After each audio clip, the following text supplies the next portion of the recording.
Assalamu alaikum. Құрметті көрермендер. Мені 24-ші жылда аяғына жетіп қалды. Бүгін 31-ші қаңтар, 31-ші желтоқсан. Кеше күнімен жауын жауып, қардың бәрін ертіп, қайтадан көктем қылып қойды біздің даланы. Сол малдарымыз жайылып, рахаттанып жайылып жүр көктем. Ескі жыл дегендей өтіп атқан жыл керемет болды, Аллаға шүкір. Өзінің қызықтары болды.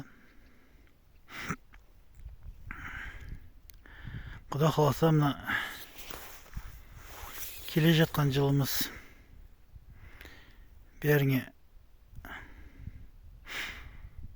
жақсылық, бақыт, денсаулық, мол табыс алып келсін иншалла. Бұл негізінде календарный деймін ғой, жылдың аяғы мен жылдың басы дейтіндей. Мен солай қабылдаймын. Бұл бір үлкен мейрам деп мұны есептемеймін. Бірақ жылдың аяғында есеп беру керек өзіне, әрқайсысы дегенде.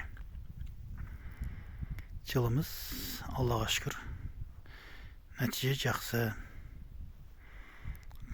Мал жағынан, жан жағынан шүкір Алла, аман есен бер.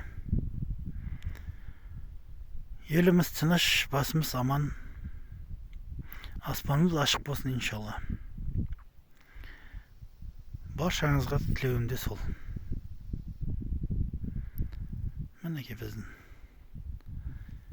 осылай міне екінші көктем болып тұр.